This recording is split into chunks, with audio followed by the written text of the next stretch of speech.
Heureux de vous savoir nombreux en train de suivre cette grande édition d'information sur Congo Base Télévision et bienvenue.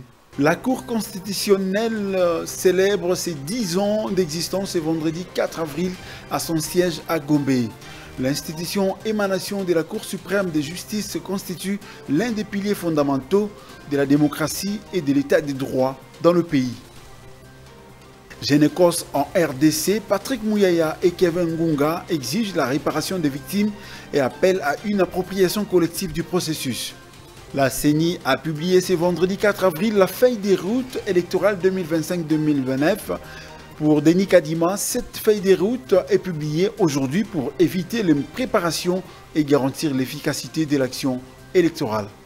Après les élections de 2023, la RDC est désormais tournée vers les prochains scrutins prévus en 2028. À cet effet, la CENI a publié ce vendredi 4 avril la feuille des routes du processus électoral 2025-2029, comprenant les grandes lignes des activités à mener pour la tenue des prochaines élections. Les reportages de Serre à Missy. Dans cette feuille de route, la centrale électorale prévoit notamment l'organisation des scrutins directs, à savoir la présidentielle, les élections des députés nationaux et provinciaux, ainsi que des conseillers municipaux en décembre 2028. Par ailleurs, cette institution d'appui à la démocratie projette l'organisation des élections indirectes, notamment celles des sénateurs, des gouverneurs et vice-gouverneurs, mais également des maires et maires adjoints entre avril et décembre 2029. Pour le président de la CENI, cette feuille de route est publiée aujourd'hui pour éviter l'impréparation et garantir l'efficacité de l'action électorale. Ce chemin est semé de défis, mais il est aussi porteur d'espoir et de progrès. Aujourd'hui, j'ai l'honneur de vous présenter un acte fort de notre engagement collectif, la publication officielle de la feuille de route électorale 2025-2029. Cette feuille de route constitue notre boussole. À noter que la centrale électorale, la TENU, a précisé que la mise en œuvre de cette feuille de route est tributaire des contraintes financières, sécuritaires, légales, logistiques et climatiques. La Constitution n'est pas une exclusivité de la Cour constitutionnelle, mais celle de toute la nation. C'est en respectant les décisions de la Cour que chacun d'entre nous garantira de la primauté de la Constitution. Jacob Ngongolo était présent. 4 avril 2015, 4 avril 2025, cela fait exactement 10 ans depuis que la République démocratique du Congo a mis en place la Cour constitutionnelle, l'institution qui constitue l'un des piliers fondamentaux de la démocratie et de l'état des droits dans le pays. Rappelons qu'elle est une émanation de la Cour suprême de justice aux côtés du Conseil d'État et de la Cour de cassation. Selon le président Dieudonné Kambouleta dans son discours, la Constitution est l'affaire de tous. J'appelle donc à un soutien indéfectible à cette institution afin qu'elle puisse accomplir pleinement sa mission. La protection de la Constitution n'est pas une exclusivité de la Cour constitutionnelle, mais celle de toute la nation. C'est en respectant également les décisions de la Cour que chacun d'entre nous contribue à garantir la primauté de la Constitution. Présent à la cérémonie, le bâtonnier Philippe Bossembe donne sa lecture par rapport à ces décennaires de la plus haute institution du droit de la RDC. Nous souhaitons une longue vie et un très bon anniversaire à la Cour constitutionnelle. Vous avez suivi les discours qui ont été faits par beaucoup d'orateurs qui sont passés, les hauts magistrats de la Cour constitutionnelle. Ils ont expliqué, c'est bien. Nous les appuyons et nous les encourageons, qu'ils puissent aller toujours de l'avant et de faire encore mieux. Sachant que cette célébration constitue une opportunité non seulement de dresser les bilans, mais également de réaffirmer des valeurs démocratiques et des droits humains essentiels pour le développement du pays.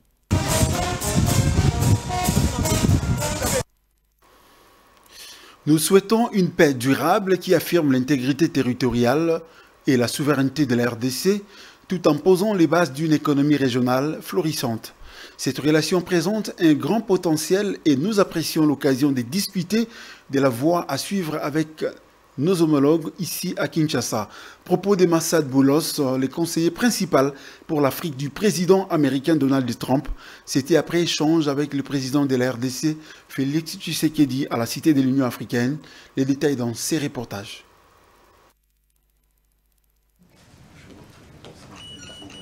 Quelques jours seulement après sa nomination par le président Donald Trump comme son conseiller principal pour l'Afrique, M. Massad Boulos a choisi la République démocratique du Congo comme sa première destination pour une mission diplomatique qui doit l'amener dans quelques pays de l'Afrique de l'Est. Accompagnée de Mme Corinna Sanders, secrétaire d'État adjointe pour les affaires africaines, et de M. Dan Dunham, directeur du Conseil national de sécurité pour l'Afrique, le conseiller principal du président américain a eu une longue et fructueuse discussion avec le président Félix-Antoine Tshisekedi Tshilombo. Au menu de leurs échanges, les perspectives économiques entre les USA et la RDC et évidemment la sécurité. S'exprimant devant la presse présidentielle en français, le conseiller principal pour l'Afrique du président Trump a été très clair et pragmatique sur les deux sujets. La RDC et les USA sont déterminés à redynamiser leur coopération stratégique mutuellement avantageuse. J'ai apprécié l'opportunité de rencontrer le président Tshisekedi aujourd'hui. Nous avons abordé plusieurs sujets, notamment le développement des relations commerciales entre les États-Unis et la RDC. Vous avez entendu parler d'un accord sur les minéraux. Nous avons pris connaissance de la proposition de la RDC et je suis heureux d'annoncer que le président et moi avons convenu d'une voie à suivre pour son élaboration. Je me réjouis de collaborer avec le président et son équipe pour établir une relation plus profonde qui profite le peuple congolais et le peuple américain. Stimuler les investissements du secteur privé américain en RDC, notamment dans le secteur minier, est un objectif commun qui contribue à la prospérité de nos deux pays. Bien sûr, nous avons besoin d'un environnement plus propice aux affaires pour atteindre cet objectif. Soyez assurés que les entreprises américaines opèrent en toute transparence et stimuleront les économies locales. Il s'agit d'investissements de plusieurs milliards de dollars. Il s'agit d'emplois de dizaines de milliers de personnes. Il s'agit de transfert de connaissances. Il s'agit d'investissements dans l'infrastructure du pays. Mais il ne peut y avoir de prospérité économique sans sécurité. Donc, nous avons également discuté du conflit de l'Est de la RDC. Les États-Unis restent déterminés à soutenir la fin du conflit dont l'Est et nous discutons des prochaines étapes avec nos partenaires congolais. Nous souhaitons une paix durable qui affirme l'intégrité territoriale de la RDC et la souveraineté de la RDC et jette les bases d'une économie régionale florissante. Cette relation présente un grand potentiel et nous apprécions l'occasion de discuter de la voie à suivre avec nos homologues ici à Kinshasa. Un engagement clair des USA aux côtés de la RDC et le soutien au processus régional peut faire cesser la guerre injuste, croit-on savoir. Après Kinshasa, Massad Boulos passera par Kolwezi avant de poursuivre sa tournée dans quelques pays de l'Afrique de l'Est. Nous vous l'avons annoncé au début de ce journal que nous avons un invité. Il s'agit de l'honorable Lévis Rukema, élu de Vira, au Sud Kivu. Il est dans notre plateau B. L'honorable, les médias locaux et internationaux ont publié l'annonce des négociations directes entre M23 et AFC et le gouvernement de la République prévues le 9 avril prochain à Doha, au Qatar.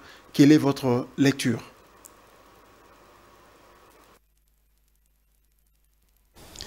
Et la lecture que nous faisons, c'est que nous attendons tous la tenue de ces négociations.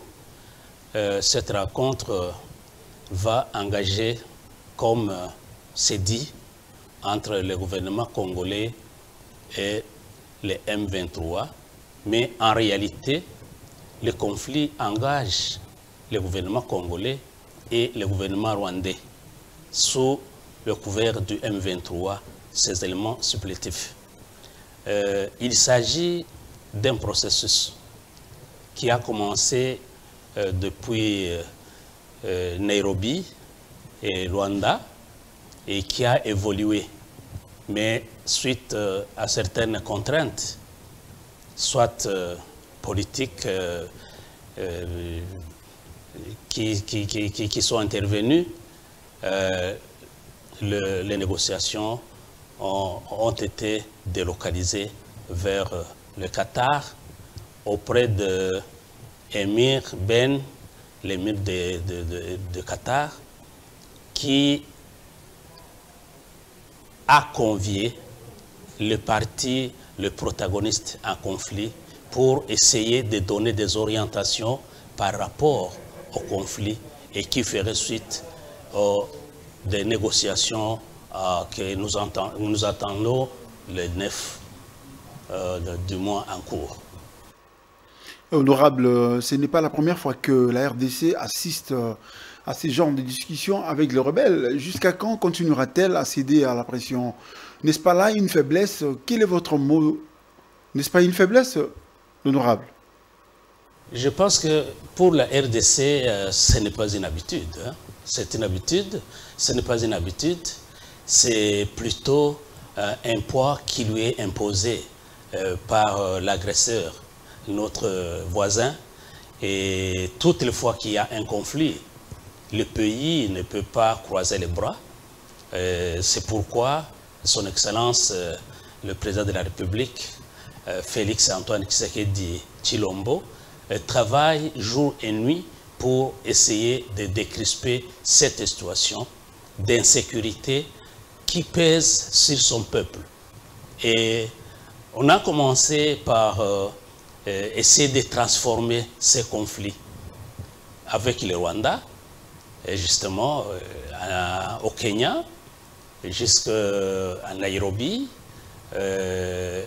au Rwanda, mais la situation a demeuré. Et lorsque la situation a demeuré, et avec des contraintes qui ont surgi, c'est ainsi que les négociations devraient poursuivre pour prendre des orientations. Mais il n'est pas question que la RDC est habituée à négocier ou qu'il doit négocier à tout moment, mais c'est parce que lorsque une agression, une insécurité et un conflit tel que celui que nous vivons aujourd'hui lui est imposé, c'est pourquoi il doit nécessairement chercher, en ce qui le concerne, à trouver des voies et moyens pour rétablir la paix et la sécurité dans son pays. Et nous félicitons le gouvernement congolais, d'ailleurs pour cela, et nous félicitons, à remercier aussi l'Union européenne pour la résolution 2773 qu'elle a prise, mais aussi nous saluons aussi la position des États-Unis dans son partenariat qu'ils sont en train d'établir entre les États-Unis et la RDC sur le plan économique. Il n'a pas oublié, et d'ailleurs je dirais qu'il a privilégié la paix quand il parle de la sécurité dans les zones occupées par l'agresseur, mais aussi il parle de l'intangibilité du territoire et de la souveraineté du territoire national. Là, nous espérons qu'avec l'engagement des uns et des autres, nous recouvrons finalement la paix et la sécurité. Nous espérons. Honorable, vous êtes suivi par beaucoup de vos électeurs de Vira au Sud Kivu. Avez-vous un mot de la fin? Qu'est-ce que pouvez-vous leur dire pour qu'ils vous suivent ceux qui vous suivent en ce moment? Premièrement, nous présentons nos compassions parce que nous compatissons avec eux. dans les conditions où la population de la province du Nord Kivu, au Sud Kivu, Ituri, les conditions dans lesquelles ils vivent. Et puis nous leur demandons de rester sereins. Parce qu'en face d'une telle tragédie, nous sommes convaincus qu'ils subissent le poids. Et ils sont victimes, la population de ces provinces sont victimes des atrocités, de diverses formes. Il y en a, nous avons enregistré des morts, des milliers de morts. Nous avons enregistré beaucoup de biens perdus et pillés. Même la population qui est censée être encore en vie n'est pas aussi à l'aise. Elle est dans des conditions désastreuses. Je ne fais que demander à cette population de patienter et d'endurer la situation. Le gouvernement est à pied d'œuvre pour chercher une paix durable et un développement dans leur milieu. Mais aussi, nous allons demander aussi au gouvernement, en ce qui les concerne, comme responsable, commençant par toutes les institutions de la République, à user de leur engagement ferme pour essayer d'approcher ces populations qui sont meurtrières et qui subissent ces atrocités dans toutes ces zones. Mais aussi chercher à ramener la paix par les différents éléments qui contribuent à mettre hors d'état de nuire ces éléments qui agressent notre pays. Merci honorable Lévis Roukema. Je rappelle aux téléspectateurs qu'il est élu d'Ouvira au Sud Kivu.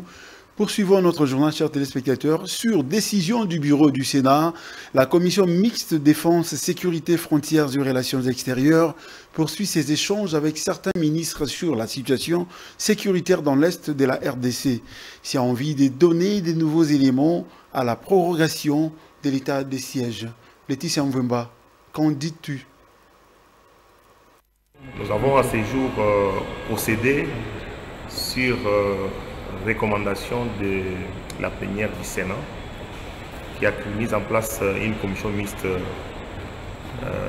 défense, sécurité, frontières et relations extérieures pour auditionner les différents membres du gouvernement. Les bureaux et la plénière avaient décidé de la situation liée à l'est du pays où nous sommes agressés par les Rwandais avec les supplétifs du M23 et AFC, de pouvoir auditionner ou éclairer la lanterne des honorables sénateurs autour de cette question primordiale liée à la ministre d'État, ministre des Affaires étrangères, pour qu'elle nous parle un peu de tout ce qu'il y a comme résolution, les résolutions 2773 et même d'autres résolutions qui ont été prises. Nous attendons également la ministre des Affaires sociales qui doit venir expliquer pour les déplacés internes, pour savoir qu'est-ce qui va pouvoir se passer. Donc, la commission mixte va continuer à travailler, mais au fur et à mesure, nous serons obligés de faire rapport aux membres de la plénière pour les expliquer. Donc, tous ces membres du gouvernement ont eu à passer à la commission et nous attendons que la plénière puisse être proclamée pour que nous fassions ces rapports. Voilà, en quelques mots, ce que je peux vous dire. Et les travaux vont continuer à se faire au niveau des commissions mixtes pour que nous ayons régulièrement l'état des lieux de la situation à l'est du pays. La situation de la guerre de l'Est me préoccupe. Les membres du gouvernement seront régulièrement appelés à venir nous éclairer pour voir comment la gestion de la guerre se fait. Voilà, en quelques mots. Merci.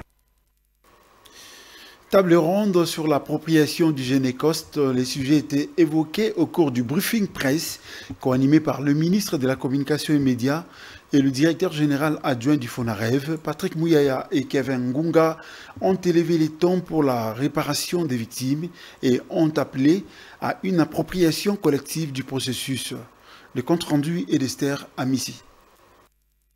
Au cours de ce briefing presse, Kevin Ngunga, directeur général adjoint du Fonds national des réparations des victimes de violences sexuelles liées au conflit et des victimes des crimes contre la paix et la sécurité de l'humanité FONAREV, a souligné l'importance de la reconnaissance du Génocoste. Selon lui, cette reconnaissance devrait mener à la solidarité et à la prise en compte de la souffrance des victimes, marquant ainsi un premier pas vers la réparation. L'objectif aujourd'hui était de permettre aux Congolais, quels qu'ils soient, de justement réfléchir ensemble de quelle manière s'approprier ce Génocoste pour permettre à ce que cette histoire ne soit pas oubliée et nous ne puissions plus répéter les mêmes atrocités, mais surtout, et très important, promouvoir la culture de la paix. Le briefing, qui a également vu la participation de Serge Mayaka, membre de la coordination du comité scientifique préparatoire de la table ronde sur l'appropriation nationale du Génocoste, et du ministre de la Communication et Médias, Patrick Mouyaya, a mis en lumière les défis persistants auxquels font face les victimes. La distinction entre le Génocoste et le génocide a été clarifiée par Kevin Ngunga, qui a rappelé que la nuance entre les génocostes et le génocide est déjà établie par la loi du 26 décembre 2022. Pour le professeur Serge Mayaka, la reconnaissance nationale est une étape essentielle vers l'acceptation internationale. La commémoration du Génocoste a un triple intérêt. Le premier intérêt, c'est que le Génocoste constitue une rupture avec le silence assourdissant face à la tragédie humaine que vit le Congo depuis plusieurs décennies. Ensuite, le Génocoste permet de remonter dans la surface les massacres, l'histoire des massacres en République démocratique du Congo, ce qui permet de réfléchir sur les causes et même les conséquences de tous ces massacres. Et pourquoi pas construire une méthode pour éviter ces massacres dans les futurs. Enfin, le troisième intérêt, c'est sensibiliser la nation tout entière à la cause des victimes. À noter que ce briefing a souligné l'urgence d'une action collective et d'une reconnaissance des souffrances des victimes, tout en appelant à un engagement national pour une réparation effective et durable. Jules Alinguete suit de près les travaux de construction des rocades de Kinshasa dans la partie sud-ouest de la capitale. L'inspecteur chef des services de l'inspection générale des finances lance l'appel à tous les membres du gouvernement impliqués à cette procédure à l'expropriation des travailleurs en urgence. C'était au cours d'une réunion d'évaluation technique des travaux à son siège. Suivez ces reportages. Sur invitation de l'inspection générale de finances, les parties prenantes aux travaux de construction de la route des contournements de la ville de Kinshasa, les rocades, à savoir l'Agence congolaise de grands travaux, ACGT, la SICOMINE, la Société d'infrastructure sino-congolaise, SISC, ainsi que les sociétés grecques 4 et 8, ont participé à une réunion à l'inspection générale de finances pour l'évaluation et la maîtrise du coût de construction des rocades de Kinshasa. Tous les détails nécessaires ont été fournis par la CGT qui indique que les rocades sont longues de 73 km avec 2 bandes aller, 2 bandes retour. Compte tenu de la particularité du terrain, les travaux comprennent les assainissements, les terrassements, les soutènements, les ouvrages d'art, un échangeur au niveau de passage de la route Kinshasa-Matadi à Mitendi, 10 ponts à construire, dont l'un sur la rivière Ndjili, une tunnel de lutte contre les érosions, la signalisation ainsi que les expropriations de près de 2000 parcelles.